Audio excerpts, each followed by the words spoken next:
All right, today we're jumping right into Hebrews chapter 8. And this is a big one because it unpacks one of the most important shifts in the entire Bible, the move from an old agreement, an old covenant, to a brand new one that the Bible itself calls better. This single verse is really the key to the whole chapter. You see these powerful words, a more excellent ministry, a better covenant, better promises. But what does that really mean? What makes them so much better? And how does this change everything for us today? Well, to get it, we first have to look at the one who's in charge of this new deal. So the author doesn't waste any time. After 7 whole chapters building his case, he gets to Hebrews 8, verse 1, and says basically, okay, here's the main point. Here's the sum of everything I've been saying. And it all boils down to where our high priest is and what he's doing. Now that little word set, it means he's seated. And this might not sound like a big deal to us, but for the original readers, this was revolutionary. Think about it. In the old earthly tabernacle, there were no chairs for the priests. Why? Because their work was never, ever done. They were always standing, always offering sacrifices that couldn't truly fix the sin problem. So to hear that Christ is seated, well, that means one thing. His work is finished. It is done, once and for all. And this just lays out the difference so clearly. On one hand, you have the Levitical priests. There had to be a ton of them because, well, they were mortal. They died. They served in an earthly copy, basically a shadow of the real thing. But our high priest, Jesus, he's eternal. He serves in the actual sanctuary in heaven, and his work is finished. This amazing superior priesthood is the whole foundation for the better covenant we're about to talk about.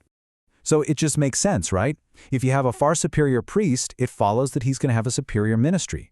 A more excellent priest brings a more excellent ministry. And that ministry is based on a better covenant, which is built on, you guessed it, better promises. So let's actually break down what that means. First off, what even is a covenant? It's way more than just a modern contract. It's a sacred, super serious binding relationship. And in the Bible, the most important covenants were always sealed with blood.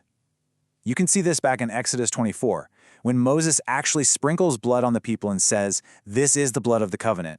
It was a life and death agreement. So what makes these new promises better? It's a complete shift in how everything works. It moves from something external to something internal, from temporary fixes to a permanent solution. And most importantly, it moves from being based on our flawed human ability to obey to being based entirely on God's amazing grace and his finished work. This literally moves us from a place of insecurity to total assurance in our relationship with God. Okay, but wait a minute. This leads to a really logical question, one the author knew people would ask. If the first covenant was from God, and it was, why would we even need a second one? If it wasn't broken, why fix it? Where was the problem? And this question gets right to the heart of the gospel. Was God's law somehow flawed? Was his original plan not good enough? The Bible's about to give us a very specific and maybe even a surprising answer. And there it is, crystal clear. The problem wasn't with the covenant. God's law is perfect. The verse says God found fault with them, with the people. The law was like a perfect mirror that showed the people they just couldn't keep it. The standard was perfect. It was our ability to meet that standard that was broken. So, now that we know why a new covenant was needed, the author of Hebrews quotes the prophet Jeremiah to explain exactly what this new deal would look like. And he lays out 3 absolutely revolutionary promises that are the core of this better agreement. Let's take them one by one. The very first promise is about a radical inside-out transformation. The Old Covenant law was written externally, on tablets of stone, but the New Covenant was going to be written somewhere much more personal. This is what we call regeneration. It's incredible. Instead of just giving us a list of external rules to follow, God says, I'm going to change your very nature. I'm going to give you a new heart that actually wants to follow me. It's the difference between trying to modify your behavior and God transforming your heart.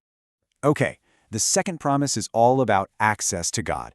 Under the old system, you often had to go through a priest or a prophet. That kind of direct personal connection was pretty limited. The new covenant flips that completely on its head. And we're not talking about just knowing facts about God. The word used here means an intimate, personal, relational knowledge.